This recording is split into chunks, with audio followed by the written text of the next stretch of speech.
I'd like to call to order the April 27, 2011 School Choice Open Hearing. This is an annual event required by Massachusetts general laws, where we invite the public to make any comments they have on the matter of school choice. School choice is a vote that we have to take annually. Lacking a vote, any district becomes a school choice district. And if you choose not to become a school choice district, you need to have a vote and have that reported to the state by the middle of June. We had a presentation on this a few weeks ago. We now have to have a mandatory open hearing for anyone who wants to make comments on it. And at that point, we'll close the hearing, and during our regular scheduled meeting, which will immediately follow this, we will have a vote on the matter of school choice. So is there anyone who wishes to address the matter of school choice at our annual open hearing? Seeing none, we will adjourn our annual open hearing and move directly into the regular scheduled school committee meeting of April 27, 2011. And since it is 7 o'clock, we are right on time and we can move right into it. So as we start all school committee meetings, I invite you to rise as you're willing and able and salute the flag. I pledge allegiance to the flag of the United States of America and to the republic for which it stands, one nation, under God, indivisible, with liberty and justice for all.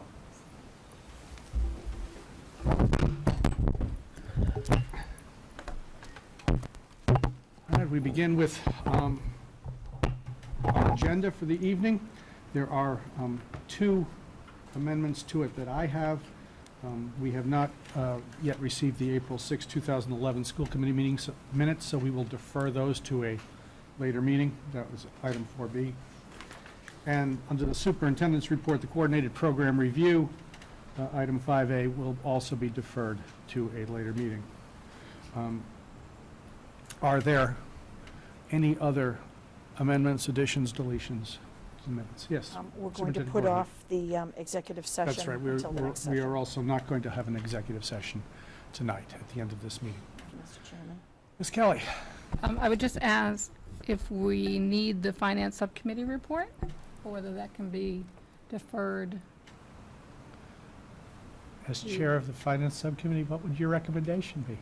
Well, I think the finance subcommittee has discussed the town meeting presentation. I think we could certainly send it out to the members, and before town meeting starts, we could discuss any Right. changes necessary. All right, so we can delete the Great. finance subcommittee report. And We will be meeting before town meeting. We are being posted for 6:30 town meeting nights, so the hour before town meeting in case we have any need for meetings. Yes. I might ask the chair just to explain why we're cutting down the agenda, just in terms of past practice. It is very unusual to have a full meeting on the day after the election. Usually it's just an organizational meeting and then we adjourn. We do have an issue here with respect to the solar panel project, which due to the timing of an RFP needs a vote, which needs to vote to occur prior to what would be our next regularly scheduled meeting. So we need to deal with that matter tonight, and so we will, that is the principal purpose for having more than just an organizational meeting tonight. And since we're doing that, we'll also take the school choice vote since we're here. But we're trying to keep the agenda lean this evening. So any other additions to the agenda? Seeing none, we will move on to citizen speak. Is there anyone who wishes to speak at citizen speak? Seeing none, we will move along to the approval of the minutes of the joint session of the Milton School Committee and Warrant Committee on February 16th, 2011. I move the minutes of the joint session of the Milton School Committee and the Warrant Committee of February 16th, 2011.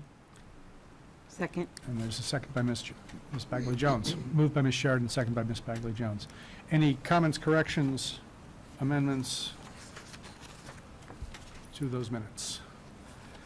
Seeing none, all in favor of the minutes of February 16th? Opposed, abstaining, one abstention. So it's 501.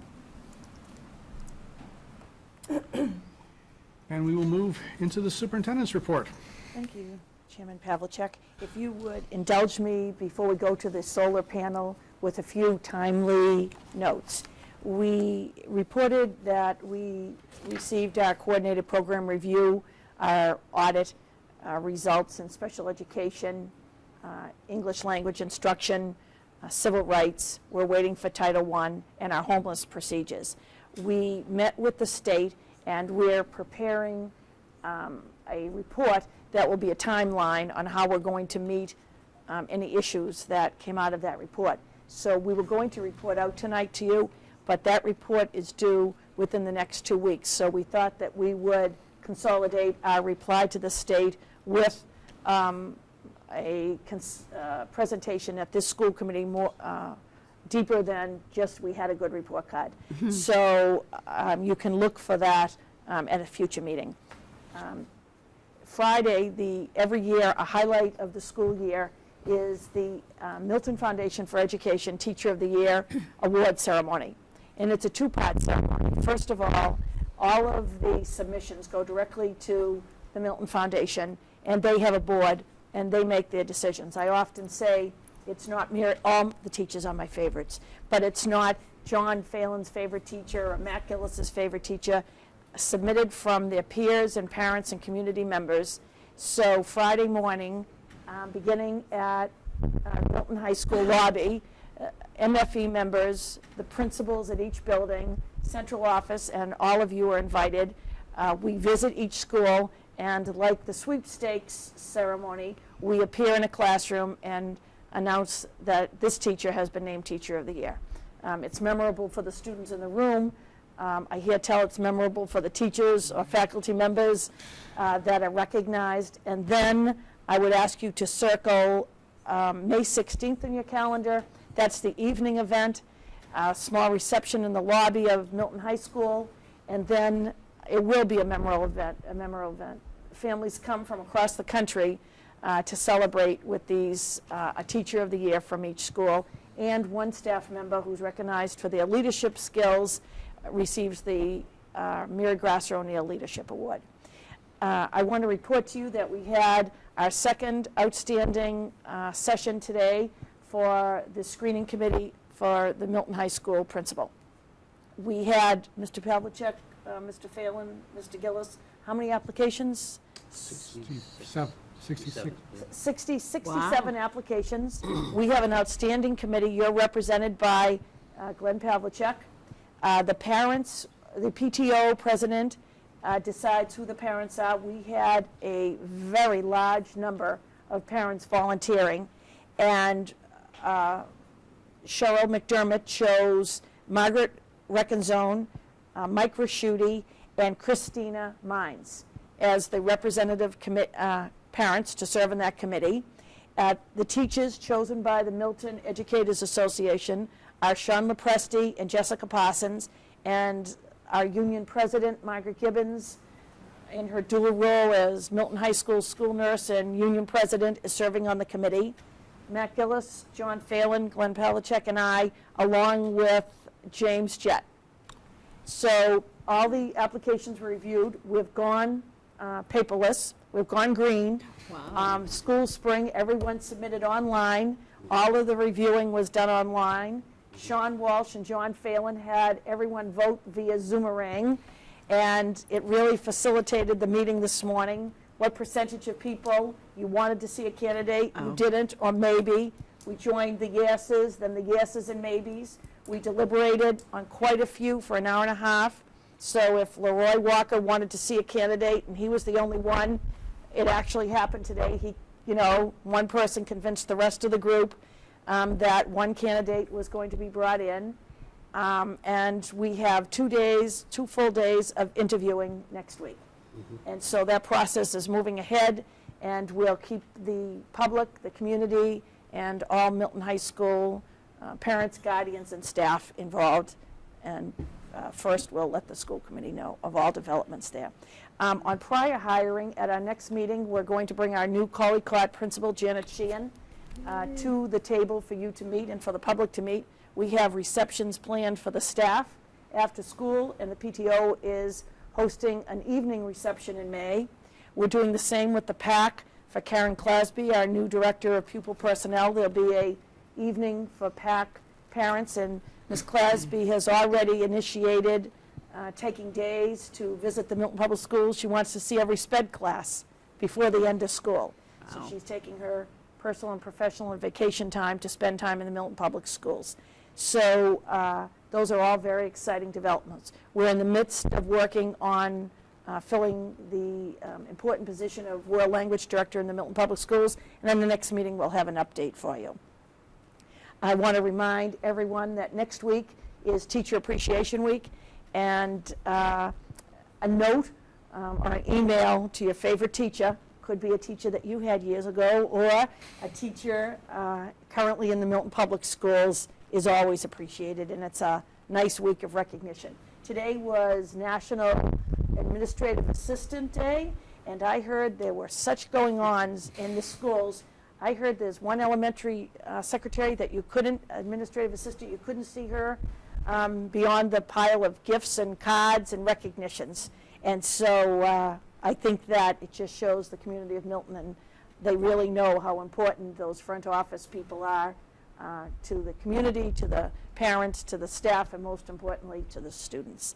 I would like you to circle on your calendar May 12th. We won't be meeting until then, until after that. The PAC will be holding an elementary roundtable, again, tying up that they're going to every level in the Milton PS Middle School Library.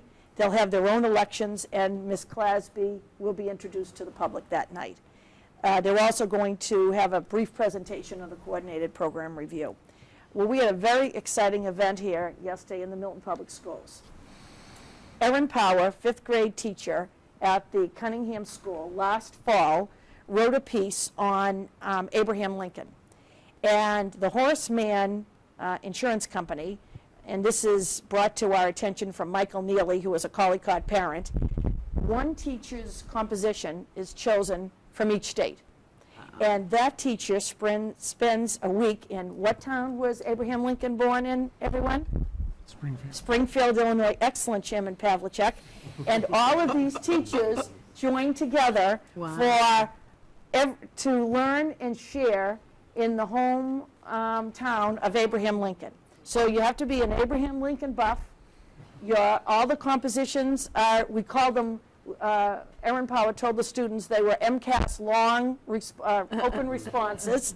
And Ms. Powers will receive an expense-paid trip to Springfield, Illinois, where she will tour the various historic sites and learn from experts on Lincoln's life in the Civil War era. Wow. This fellowship is given to 50 educators, and our Erin Power is representing Massachusetts. Fabulous.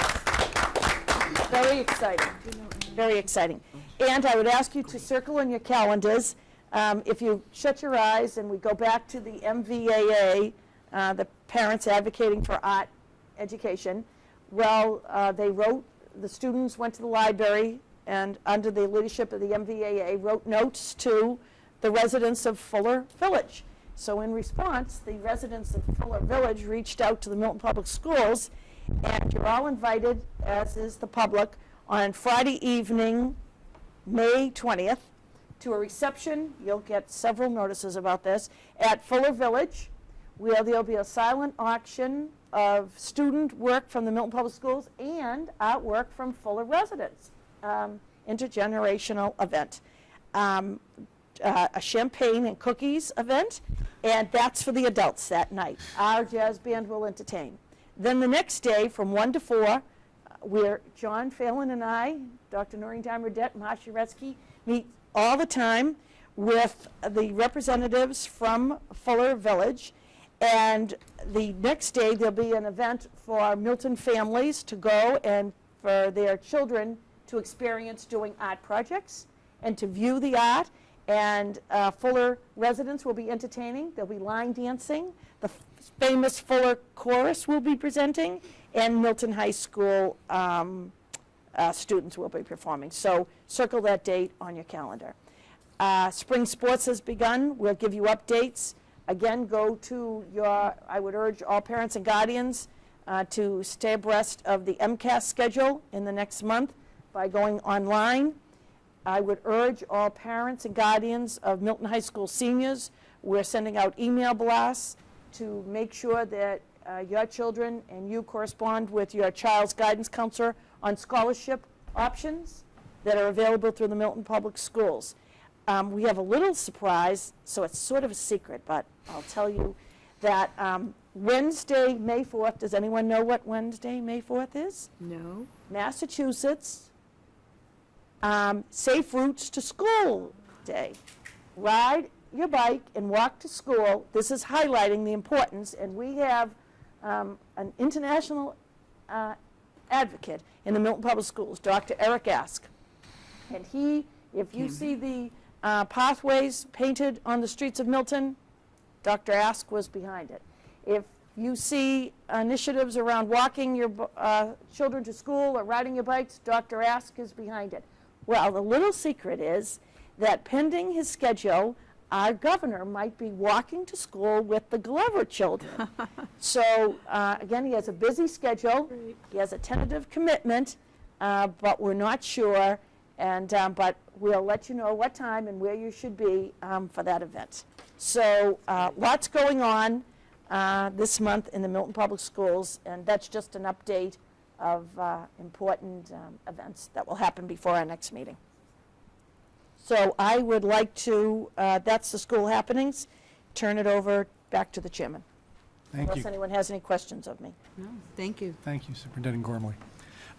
Just before we move on to the school choice vote, a couple of points of privilege here. First, I want to welcome Leroy Walker to the Milton School Committee.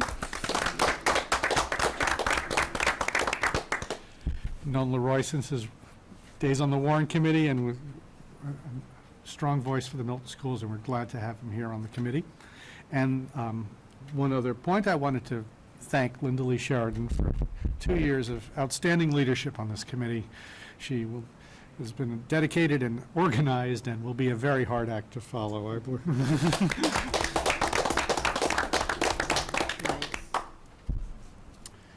And so you had I would just like to say a few words, if you don't mind. Emotional me, I'll try not to cry, but I just want to tell all of you that it has been my honor and privilege to serve as the chair of this committee for the last 2 years, working with this most amazing administration.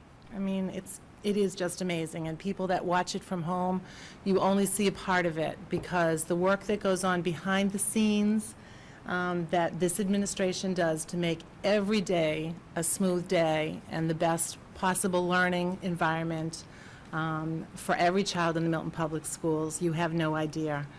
Mary Gormley is, I would say, the people's superintendent. She's not just the superintendent for the children, but she works tirelessly for the children and for the families. And she's respected town-wide for all of the energy and gifts that she brings to this job. And I believe that she works for every single citizen in this town. And we are so fortunate in the town of Milton to have Mary Gormley as our superintendent. So I learned from Mary Gormley every single day over the past 2 years, and it's been my privilege to work with her.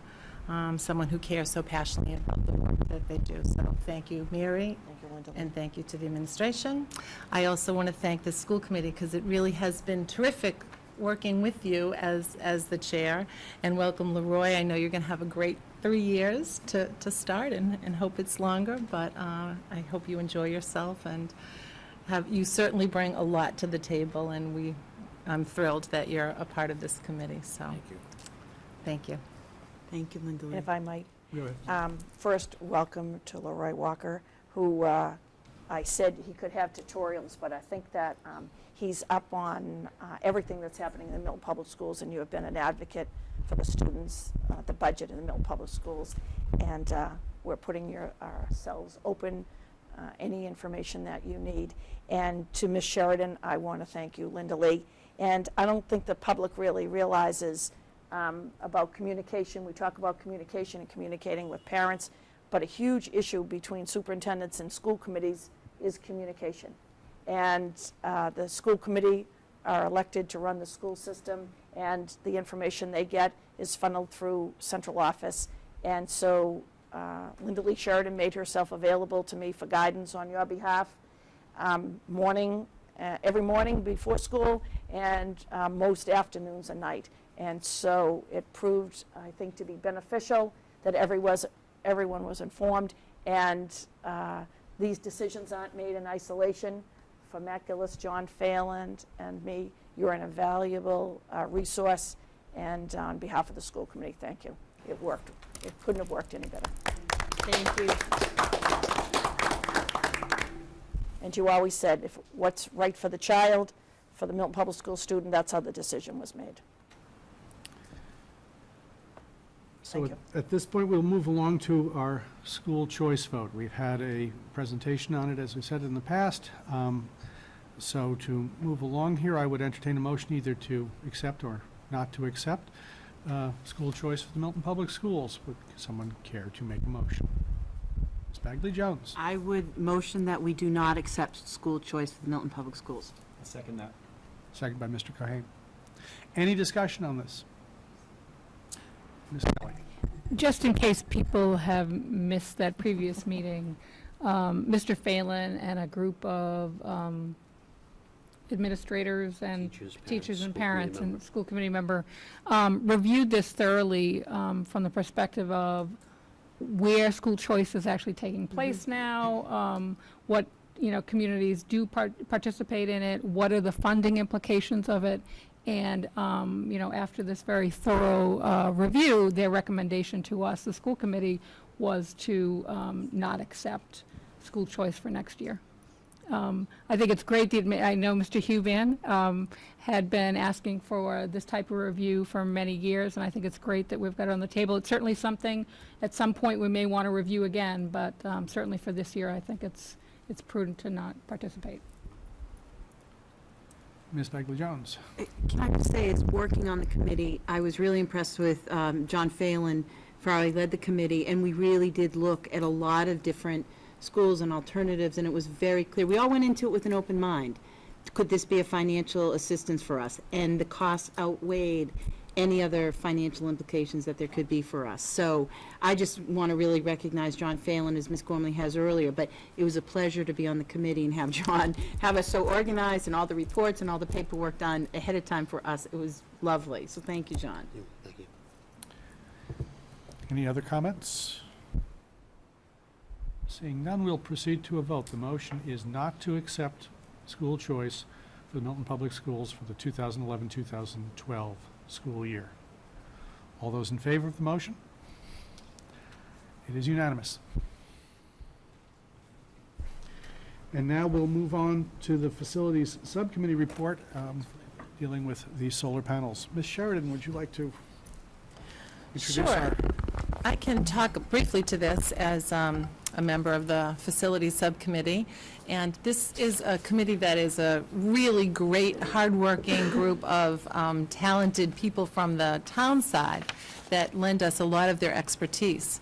But this proposal actually came to us through Matt Gillis's really very much his brainchild. He found out about it. He did all the research. He found the people to answer our questions. And so, Matt, a huge thank you to you for bringing this to our attention. And I think it's really exciting when you look at the opportunities that this proposal presents to the Milton Public Schools. So, Matt, I think you can take it away. Should we invite Bill Ritchie and Bob Pattison and Joe Murphy to join us up at the table here, please?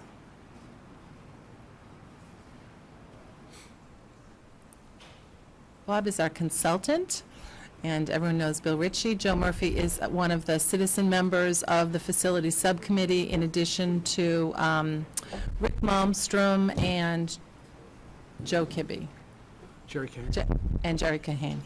John Kibbe, sorry. No, Jerry Kahane. Oh, Jalen's on the other one. Yeah. John Kibbe, sorry. Thank you. Thank you, Linda Lee. Appreciate the introduction while we got everything together. Just to reiterate where we were, the review team of the facilities subcommittee consists of Linda Lee, who was the chair up until today, Dennis Cohane, myself, Bill Ritchie, Rick Malmstrom. He's a parent and a volunteer and a knowledgeable one on energy in general. Joe Murphy is a former parent, well, he's still a parent, but former parent of Milton Public School students, a volunteer and electrician, which is very helpful on the committee. John Kibbe's a parent and a volunteer, got a lot of knowledge about pneumatic controls. And we hired Robert Patterson here as a project consultant. Bob's an energy consultant for a variety of different things, whether it's solar or wind projects or even, building a nuclear power plant. Bob's got a lot of knowledge.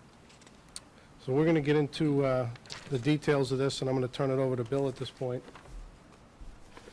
Good evening, everyone. Good evening. I get to do the rooftop part of the project. Just going to kind of read from the list, and you can follow how the project works. Basically, panels installed on the rooftops by developer. We get a structural engineer and electrical engineer stamp and approve the safety of the project. NSTAR approves the interconnection and begins rolling back the electrical meter for each building with the panels installed on them. Another safety verification. The budget price per kilowatt is roughly 18.4 cents. Project net price, we pay the developer roughly 7.83 cents. Savings for us, 10 cents, 0.57. It's a 57.4 reduction from the 18.4 cents budgeted per kilowatt in January 1st of 2012. The next page, you can see this is a similar, these panels that we're going to proposing are very similar to the Collie Cunningham project that we have now. And I think one of the things we want to look at is that there's a lot of roof space, around them, so we can kind of work and kind of maneuver if we have to move them down the line. So we do want to keep some open space. The benefits of proceeding with the project. We have a full net metering credit as the electrical meters get rolled back for 889, 397 projected year one, with a minimum of 800,000 kilowatts annual guaranteed for the life of the project, or approximately 18% of our district-wide for year 10 consumption to be produced on year one of the project. If the project is operational by December 1st, 2011, and approved by NSTAR, school department estimates the cost avoidance for year 12 to be about $55,000. The project would save approximately $94,000 annually without adjusting for inflation for the life of the contract. Zero capital outlay for the solar panels for the school department. Gets 1/3 of $150,000 reduction already taken for year 12 budget. The vendor is responsible for production and maintenance of the panels. We've been there, we've done that. We've already have this vendor is Broadway Electrical to the Collie Cotton Cunningham project. That's pretty much the next page. Some of the drawbacks proceeding with the project. Basically, it adds about 5 to 6 pounds per square foot on the roof sections where the panels are installed. Making repairs of to the sections in the roof makes it's very labor intensive. Mitigating the drawbacks. Again, a structural engineer stamp and a liability insurance for the roof load. We get all the stamps and all the certification, and planning our repairs and replacements very carefully. At this point, since there's two projects, the rooftop project and the off-site project, if folks have any questions on the rooftop project, we'll entertain them now. So let me say at the outset that I'm in full support of the concept here, and the questions that I have relate to the rooftop project, not to the one we'll talk about next, and they relate to the capital plan that I saw that was submitted to the Capital Improvement Planning Committee of the town. And in that, we say that for the Cunningham Collicat, we estimate that we need to do about $300,000 in roof repairs at shingles now. For the Tucker, we estimate a roofing replacement 3 to 5 years out, and for the Glover, roofing repairs 3 to 5 years out. So the question is, why would we complicate those capital projects by including more equipment on the roof that is only going to complicate that? Okay. I'll take them in order. First, for the rooftop project, the proposal that we solicited was for the Glover School, the Tucker School, Pierce, and the high school. Cunningham Collicott already has some solar panels on it, so to keep everything clean and simple, we weren't going to have some of our panels with potentially Excuse me, somebody else's A on little it. louder? I'm sorry, is that better? Yes. I'll take it from the top. For the three issues that you raised, the Cunningham Collicott is not part of this project. We asked for panels to be put on Glover, Tucker, Pierce, and the high school. We kept Cunningham Collicott out because there's already 67 kW of panels on there that we own. We didn't want to mix them in with another vendor's panels and potentially another contractor on the roof there. There are no panels on the sloped part of the roof where the shingles at Cunningham Collicott, so then they're not getting in the way of any work we would do there. Good. For the Glover roof, the proposal does not include panels on the old section of the roof that needs to be repaired. So that works out well.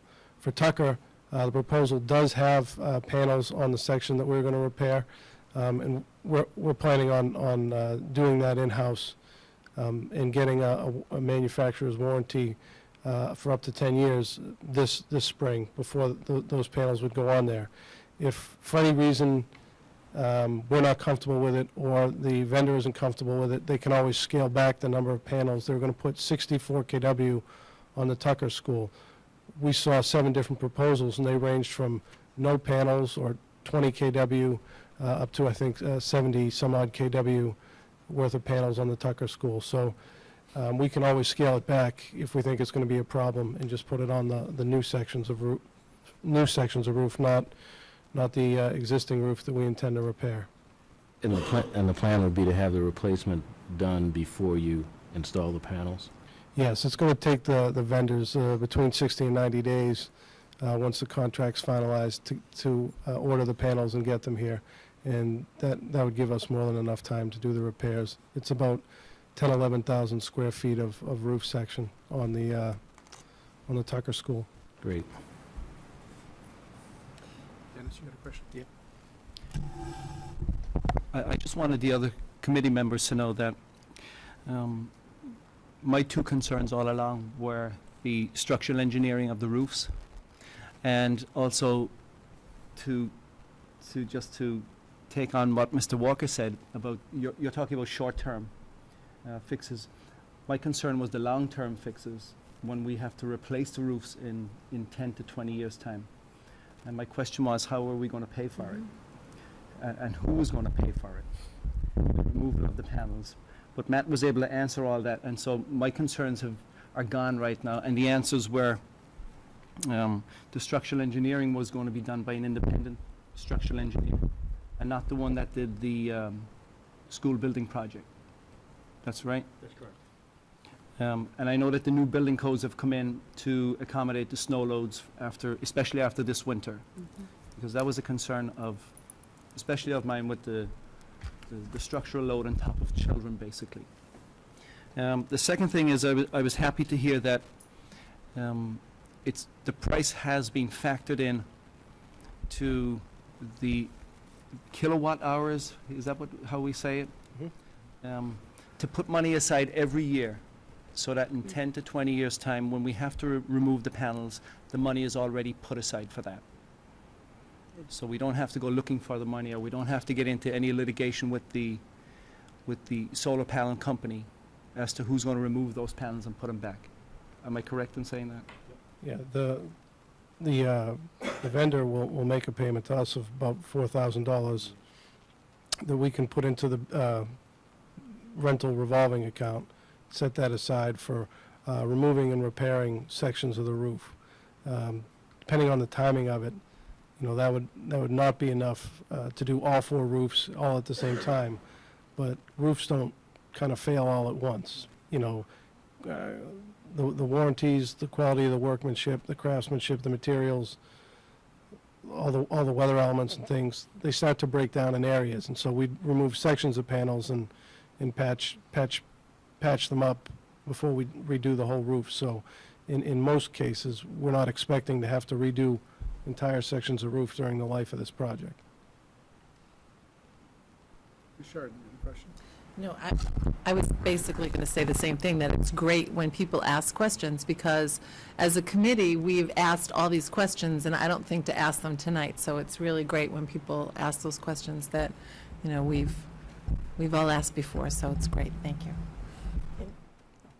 No, to Mr. Cohen's point, when we had the lengthy presentations by the bidders, it was very important that they would bring in their own structural engineers, and then we would have another independent structural engineer certify all of the rooftops that would be used. And we've also, you'll get into this later, had a representative from Murphy, Hesse, Toomey, and Lehane, who was then in contact with John Flynn on every step, who sat just like I did at the presentations representing the town and the school system. And I kept reverting back to the committee that was responsible for this, building the schools, and having Joe Murphy there representing the school building committee. I always wanted to go back and get that group together and ask them, who really guided this ship, what they thought of it. So Mr. Murphy's representation on that committee, one of the committee members, but again, to continue that interest in the school building project and to enthusiastically support it. Ms. Kelly? Just under the benefits, it says that there's a guarantee of a minimum of 800,000 kilowatt hours. What's the remedy if that level isn't achieved? I mean, over the life of 20 years, anything will degrade in terms of its ability, its efficiency. So is there remedy prescribed in the contract? There is. They're required to produce at least 800,000 kilowatt hours annually, and they start out well above that at about 890,000. And the industry standard for degradation is 0.5% each year. So they would live within that. If they're not producing that amount, they're obligated under the power purchase agreement to come in, clean the panels, replace them, fix it, so that, you know, it's in their best interest to get panels that are warranted for 25 years, which that's what they've proposed, and inverters, which is what takes the electricity from the panels and puts it back into our system, well warranted and with quality products, so that their maintenance is minimal. But they'll probably be coming up once or twice a year to just clean off the panels to keep the efficiency kind of maximized and make sure all the connections are working the way it's supposed to. But, you know, both us and the developer are going to be able to track it daily, same way you can kind of go online and see what we're producing now, because it's in their interest to get paid. You know, they've factored in a certain amount of revenue. They don't want to not pay attention to it and lose that revenue stream. Great. Thank you. Ms. Bagley-Jones? My question's a little bit different. It's where you say makes doing repairs to this section of the roof more labor intensive. Does that mean more people? Does that mean same amount of people but doing more work? Does that impact us with the consolidated facilities? I think we're the only buildings in town that will have these, right? Or no? Well, we do have solar panels on. We have them at the Collycott Cunningham, and also in Oh, the, no, I meant town buildings. and on the town library, yes. Okay. Yeah. And Town hall has yeah, them, yeah. okay. So I don't know what that means, more labor intensive, just for me, really from a budget point of view. On top of the roof right here? Mm-hmm. In order to repair that roof, we've got to, let me see this tape. And Mike, Can you use the microphone? Mike, I'm sorry. You can just take it out. Take that away. Solar panels on top of the roof are covering the roof. So if there was a leak, we'd have to remove those panels. Mm-hmm. So there's a cable there, they get basically unplugged, and the panels come off the ballasting system and the system gets moved. They're going to get moved to another section of the roof where there's space, and they can be piled up on top of one another. That's labor. After our guys see it done, we could probably do it ourselves. But Okay, we that's what I was should looking be able to take care of that. Got it. But it's still time. It's an added cost. When you have nothing in front of what you need to work on, it's quicker to go get the job done. So you have to take them off, move them, fix the roof, make sure the roof is fixed and cured, and then you put them back on and plug them back in.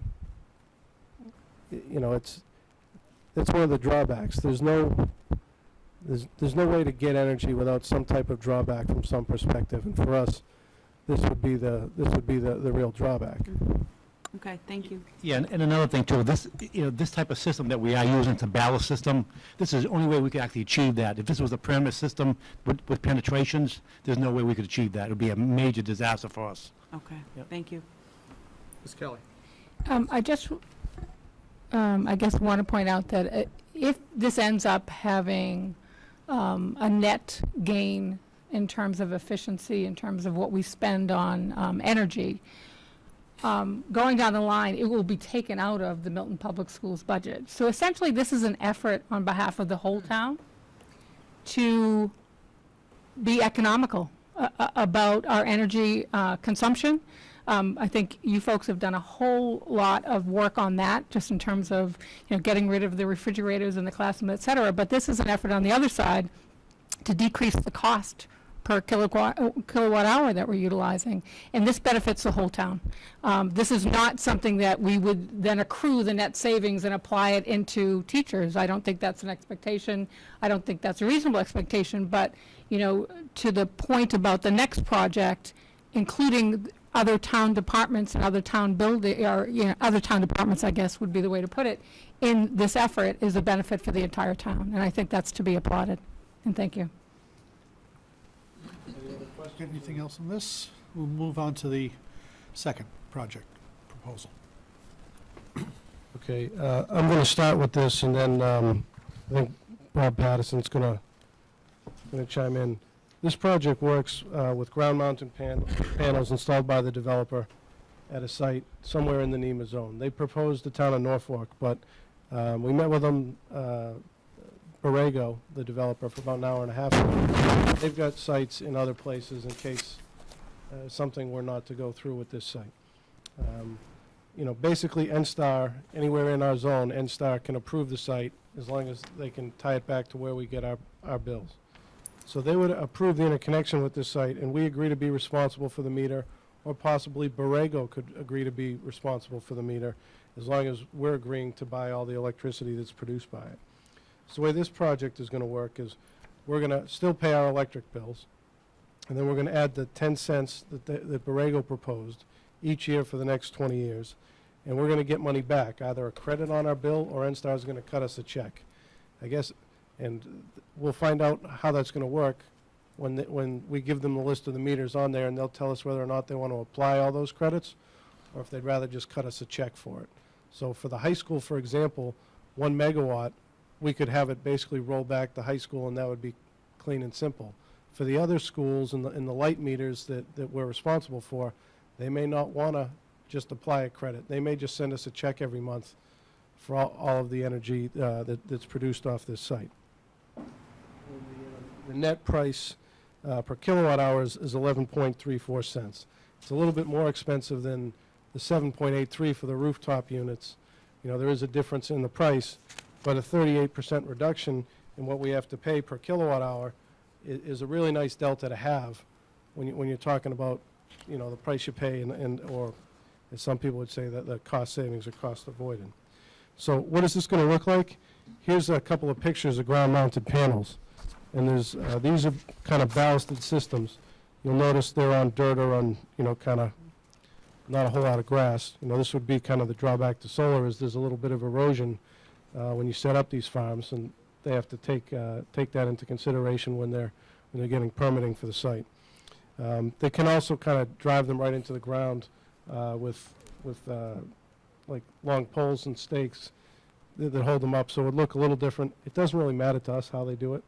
We're looking, if you remember anything about this, we're looking for price, and we're looking to pay a cheaper price than what we're paying now and lock that in.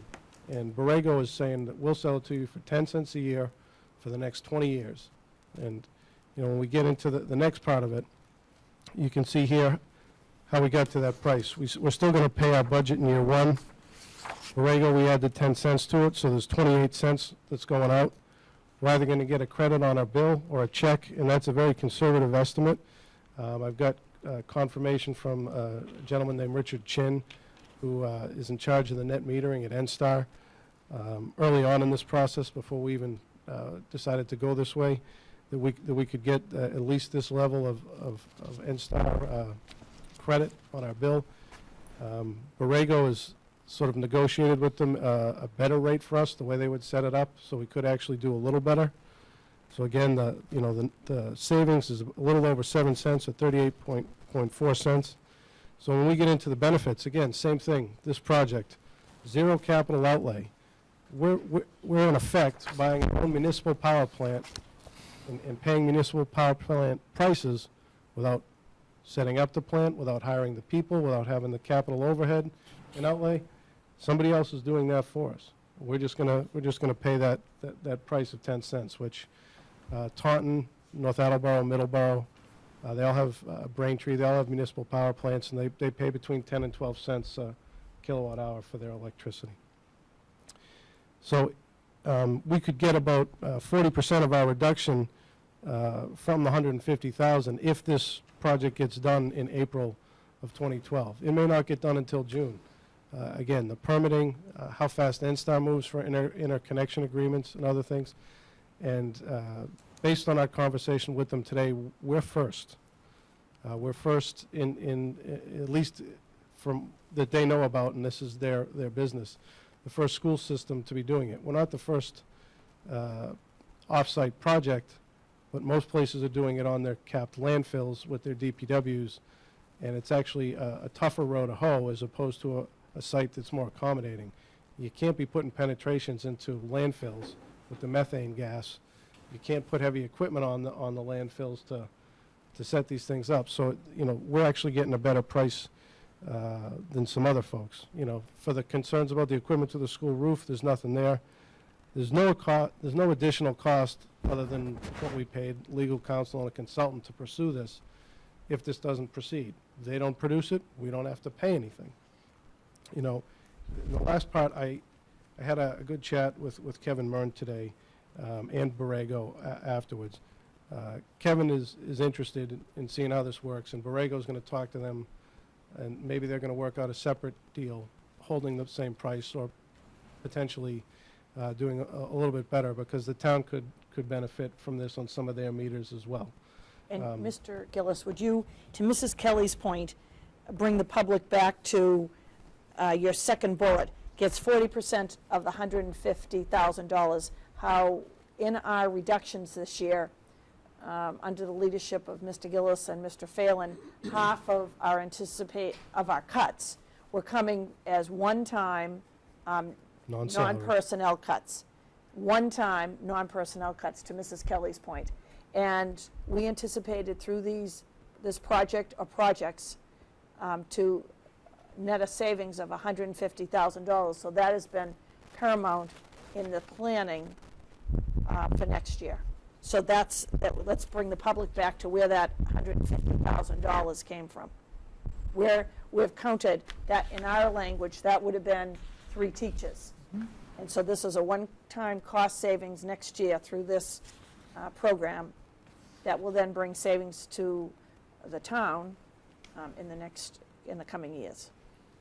Right, it's a permanent cost avoided. I mean, we recognize, and sort of the folks on the committee, especially Joe, Rick, and John, the parents, the taxpayers, they said all the money comes from the same place.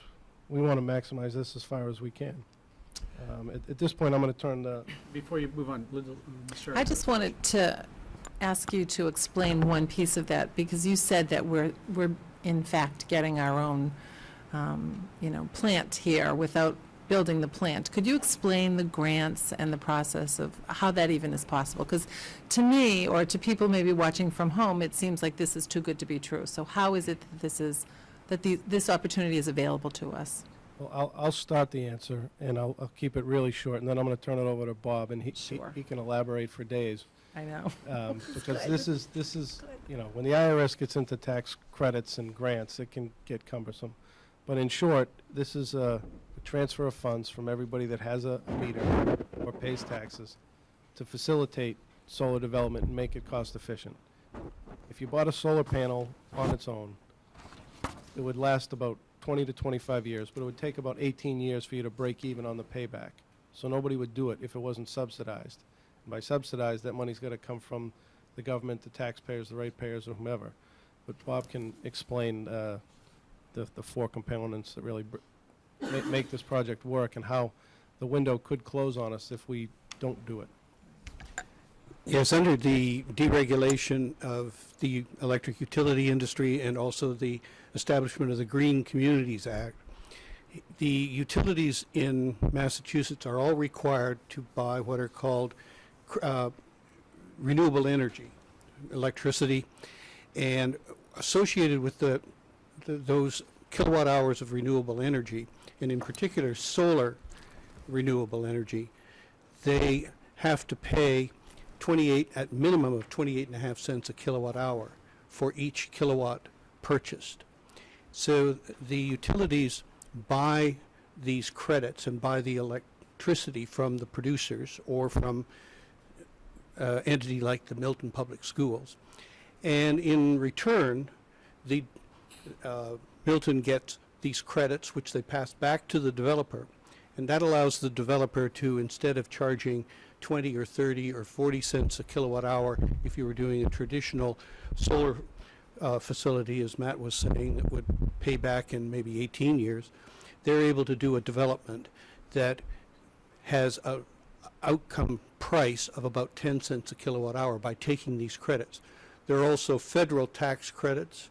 There's accelerated depreciation. There are a lot of financial advantages in federal tax credits that go to make these projects a success. In Massachusetts, the Green Communities established only 400 megawatts of these solar renewable energy certificates associated with production of electricity in solar facilities.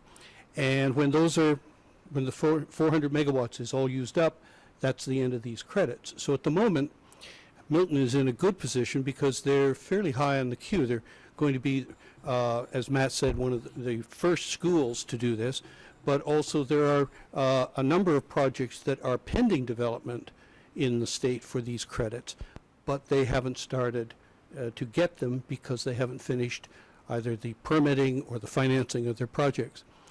So this is an opportunity that comes through a regulatory change that was promulgated for the Green Communities Act, and it's an advantage that any community or any commercial establishment can capitalize on, because an industry or a school system or a town can go ahead and develop a project, submit it, and get the advantage of this low-priced electricity. Now, how does this come back to help Milton school system or the town of Milton? There is another part of this complicated process that's been set up by the Commonwealth, which is called net metering. And net metering allows for the electricity from this project, which could be anywhere in the in-star service territory, to be net metered back to the meter here at the high school, your other school meters, or even a meter in the town of Milton. That net metering comes back with a credit that, based on a specific rate, in this case they're looking at what's called a B5 rate, they can get a net metering credit that is almost equal to, or maybe equal to, with a substantial adder to what you already pay for electricity in this facility. You're paying around 18 to 19 cents per kilowatt hour. These net metering credits come back at 18 to 19, or could be, with some look at a different rate, could be even higher than that.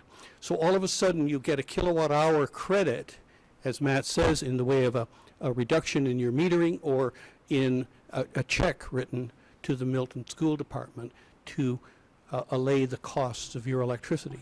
So it's very much a transaction that the developer can develop a project.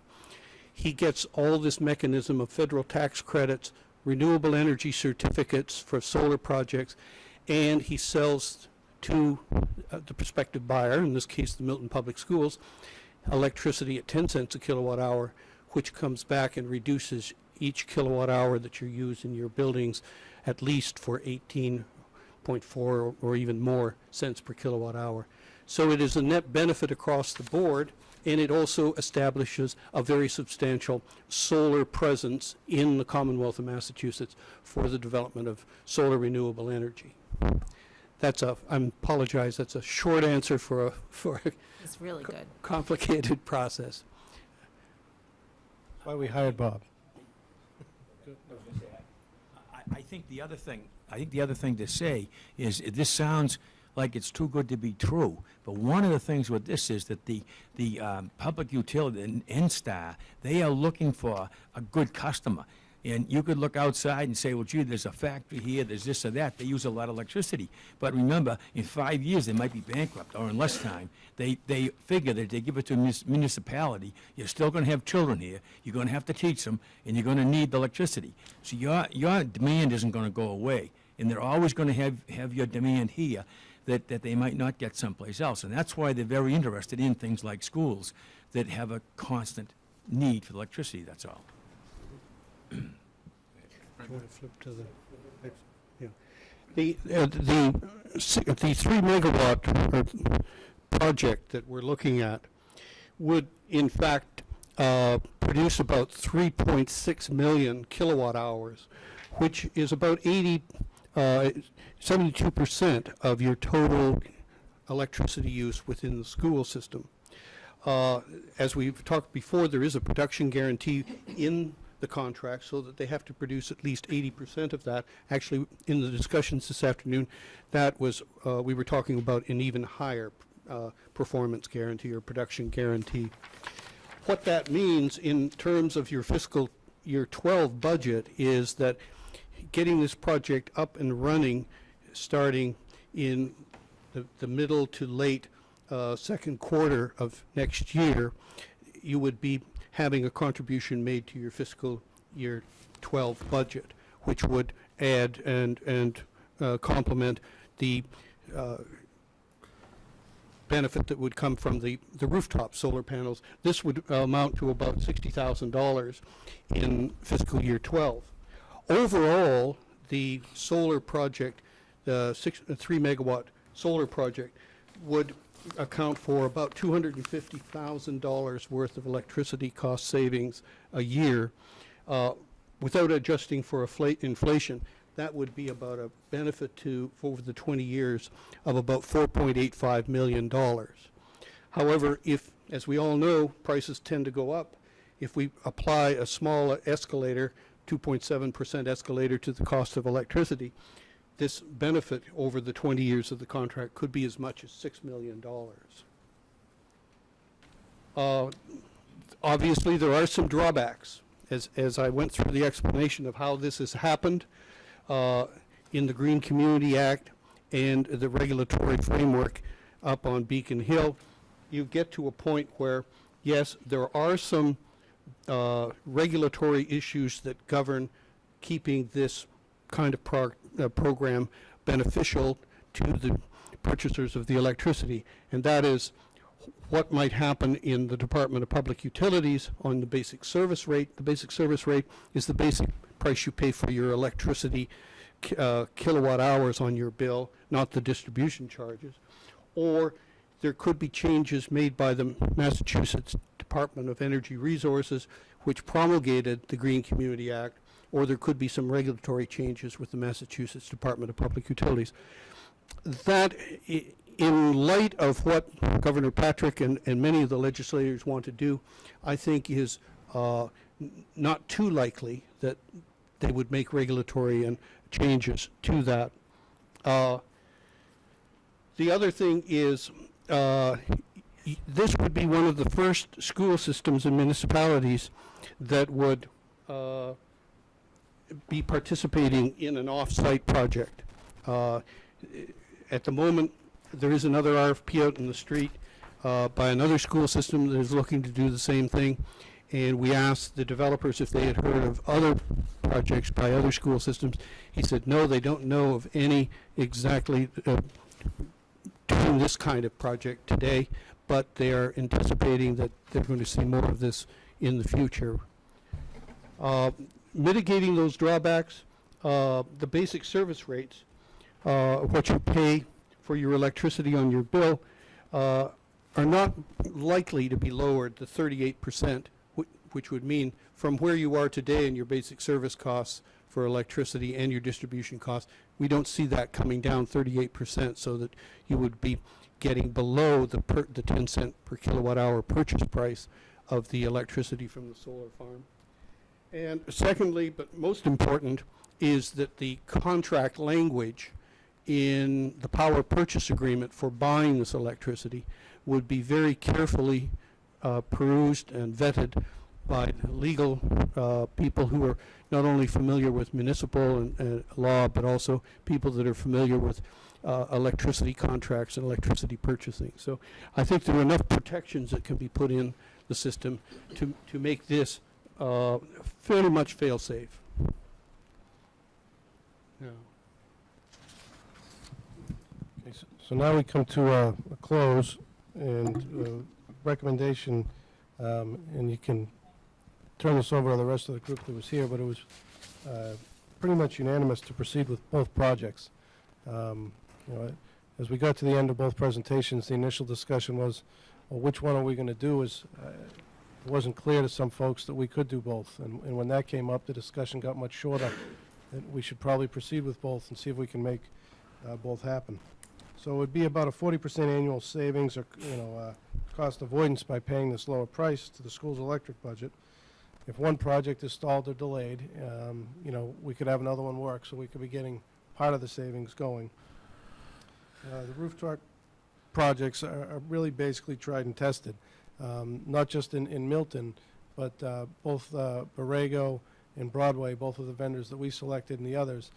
Rooftop projects are happening all over Massachusetts and all over the country as part of energy savings contracts or other grants that were a little earlier, like the MTC grant, or there was another grant out there that a few folks got that enabled them to do a power purchase agreement and pay even a lower rate than what we received.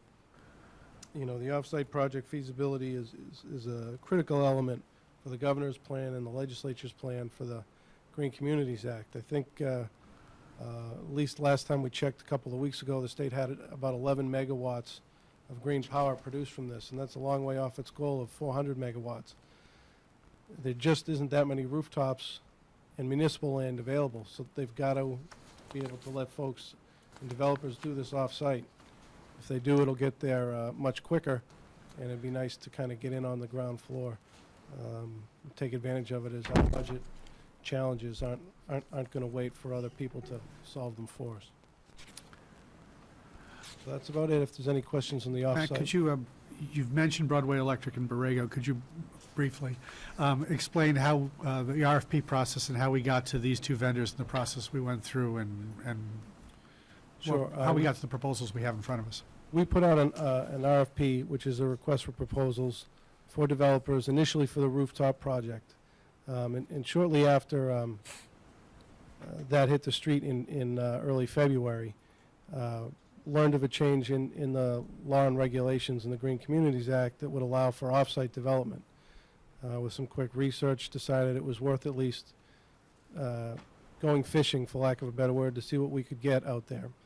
And we wound up with 3 proposals, really 1.8, but they're from three vendors. One proposal was a paragraph, another was incomplete, and Borrego's was complete for the offsite project. And we got 7 proposals for the rooftop project, 4 from companies that have done projects in Massachusetts, and 3 from companies that are trying to get into Massachusetts, but they all had fairly solid track records in New Jersey and California, which also has the solar renewable energy credits programs in their states, or the SRECs.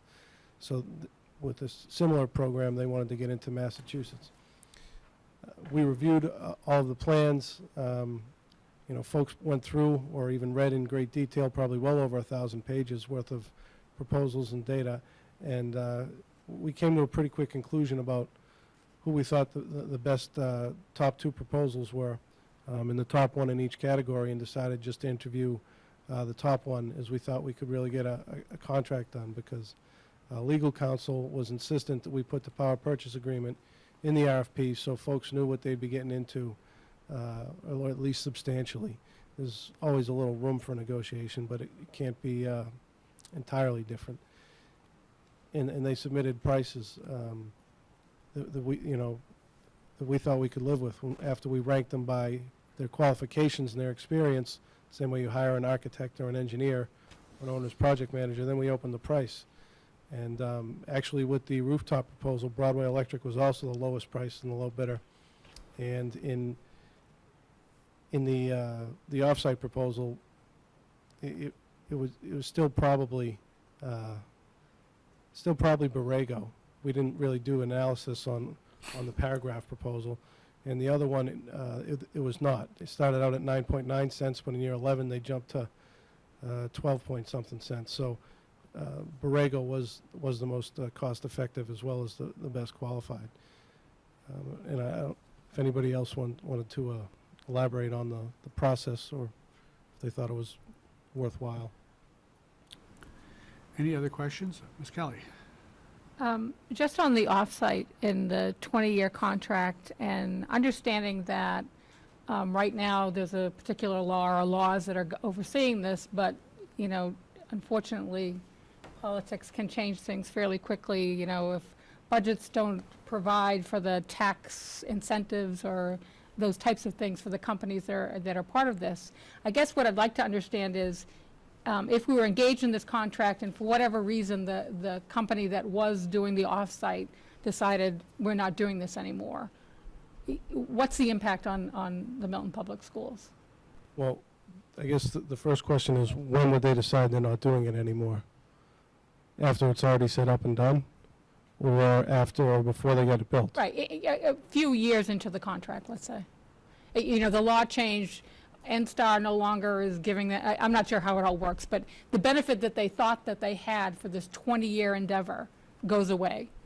Well, the bulk of their benefit is received up front with a federal grant, depreciation write-offs and tax write-offs.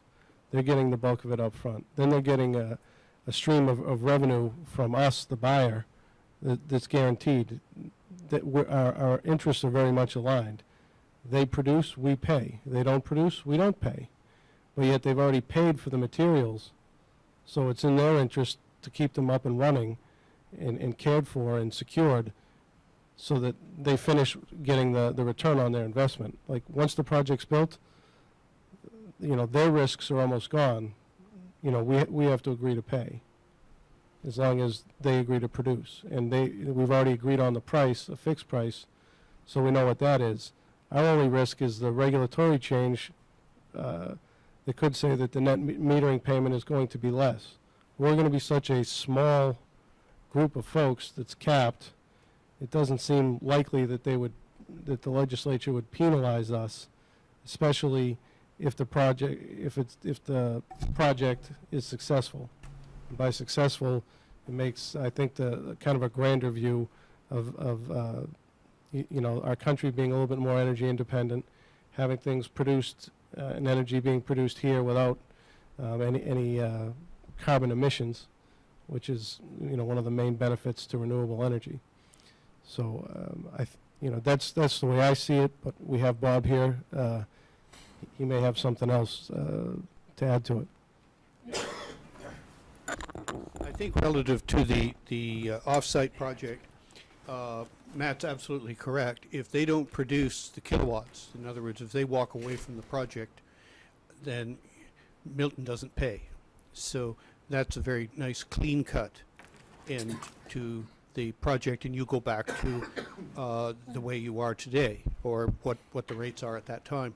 The other avenue that Matt talks about is a regulatory change, which could happen, but what we see in terms of rate increases for electricity and NSTAR's cost of delivering you electricity going up into the future, we don't see that that cost, which today averages about 18.4 cents per kilowatt hour, would come down anywhere near the 10 cents per kilowatt hour range. So, in effect, even if there were some regulatory change, taking into consideration the growth and price for electricity on the N-Star system, and maybe some regulatory change, we don't see the project running into a situation where the price that you're paying is above what the price in the marketplace is. So I think you're relatively safe.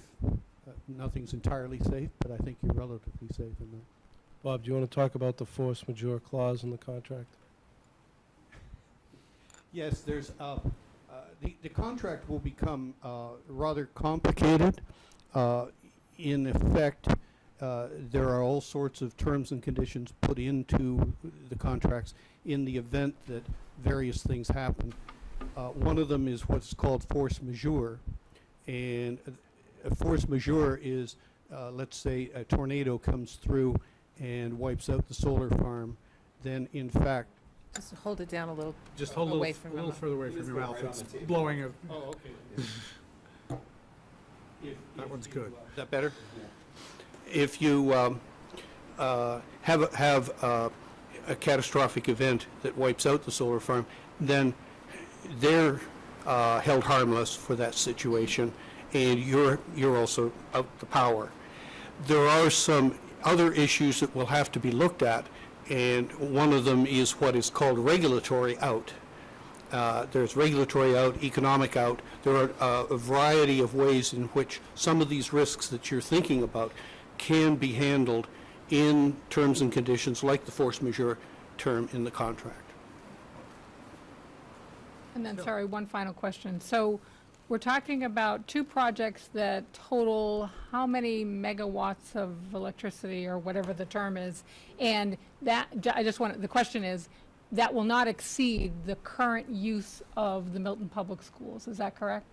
That's correct. We're talking about 4.5 or 4.6, between 4.5 and 4.6 million kilowatt hours, and that would not exceed our current use. And as the system degrades and we're saving energy, we could do that. And if it gets close, I've already thought about telling Steve Traster we could have some more night games at the athletic fields in the fall and spring.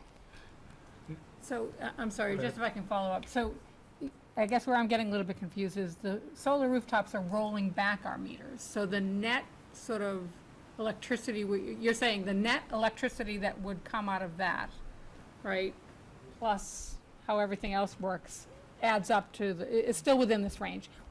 I guess my concern is we don't need any other town participation in this to reach the limit that we're basically signing off on, right? We do not right now. In the future, it's possible we could be consuming less than what the system is actually producing, but we've checked with N-Star and we can amend the Schedule Z, and that was part of the discussion I had with Kevin today. If we're already saving 38% and the system's up and working, and now we've got a surplus and the town isn't using it or hasn't maxed it out on what they chose to do, then he doesn't foresee it being an issue to take on that meter, and that's something I'm sure he would discuss with the selectmen. But, it's really easy to piggyback on when everything's up, running, working, and you know exactly what the savings is. And, the town's streetlights alone is over 1 million kilowatt hours in fiscal 10. The town has capacity to absorb, a lot of capacity to absorb if we get to that point where we have some extra some years down the road. Great, thank you. May I ask, would we only get to that point if we became more energy efficient? Yeah, and how we would get there, because I love energy conservation measures. These lights you're looking at right here, I'm hoping within 5 years, there's gonna be big rebates on changing these outs. So if we change these out, we're gonna reduce these in half, and that's where we're gonna start dropping it. So that's how we're gonna actually reduce it in the future. You know. Any other questions? I just had one. Go right ahead. I know when we build in the city of Boston, they usually make me put up a performance bond, that if I don't finish the job the insurance company will kick in and finish it. So I actually appreciate your question, Mrs. Kelly. Are we making these people put up a performance bond? Payment and performance bonds. What? Payment and performance bonds are required for these jobs. Any other questions? I have something to say. Right ahead.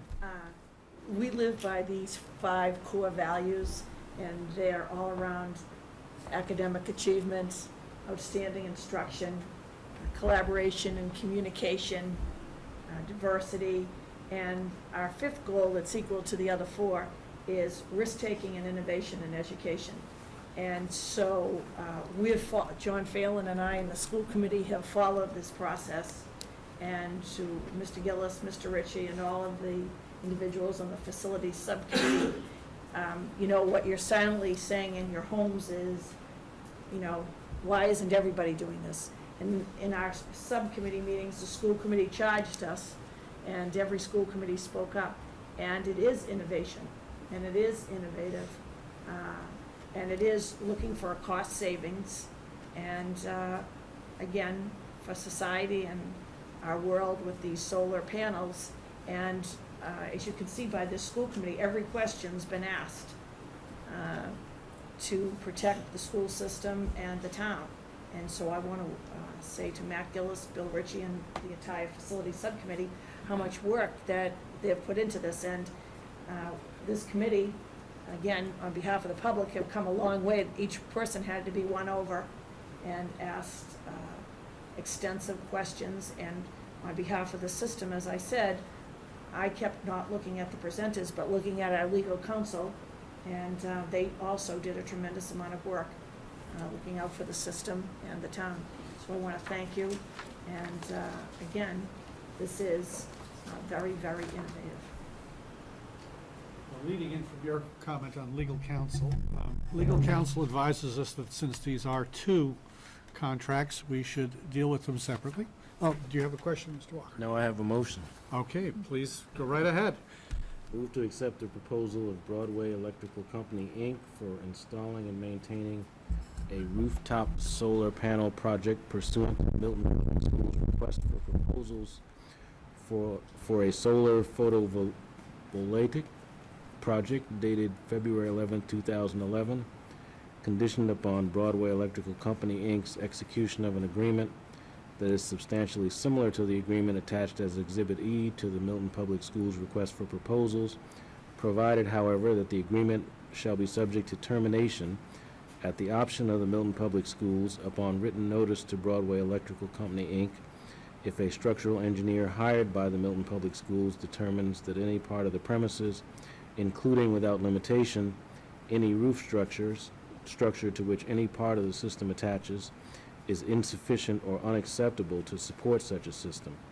In that event, neither the Milton Public Schools nor the town of Milton, Massachusetts, shall be obligated to pay any termination payment to Broadway Electrical Company, Inc. Quite a first motion. Yes, it is. Good job. Must have spent all night writing that. I did. It is seconded by Mrs. Sheridan, and we have it in writing for our minutes. Mrs. Kelly? Just a question, should that be solar photovoltaic? Voltaic. So it's yes, a there's misspell in... There's a typo in yeah, line typo 3. in We'll line, correct it okay. in the minutes. It's voltaic. Any discussion? The motion has been moved and seconded. Any further discussion on the rooftop panels proposal? Seeing none, all in favor of the motion as made. That is unanimous, 5-0.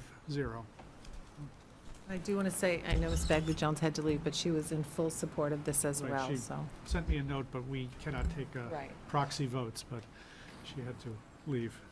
And now Should I keep going? well, why not? This is shorter. Move to accept the proposal of Borrego Solar Systems, Inc., dated March 31st, 2011, for installing and maintaining an off-site solar project pursuant to the Milton Public Schools request for proposals for a solar photovoltaic project dated February 11, 2011, conditioned upon Borrego Solar Systems, Inc.'s execution of an agreement that is substantially similar to the agreement attached as Exhibit E to the Milton Public Schools request for proposals. Second. seconded by Mr. Sheridan. Any comments, questions on this one? Again, seeing none, all those in favor of the motion? And again, it is unanimous. Thank you very much for Thank an you. amazing amount of work on these proposals. Now we actually get started and actually get to work. Thank you. Thank you. Do we, yes, Ms. Kelly? Just, we had talked about involving the town, and I think those discussions will go on. I think to the extent that the Board of Selectmen can be apprised of the specifics of this proposal and the potential for the town to engage in a similar or part of the same contract, I think should be pursued. I also would ask that as the contract language is amended, that the school committee be apprised of the language just so we could review it. Thank you. And we've been in contact with Kevin Murn and Billy Clark, but now with a new select person on the board, I think that we should have a similar presentation to what you had tonight with all of these individuals there to answer all the questions. Finally, on our agenda, any responses to prior citizen speaks? Seeing none there. Any other agenda meeting items? We did move a couple of things off. Yes? I do have one. I'm sorry, it just popped into my head. At our last meeting, we had a wonderful presentation by the Special Education PAC.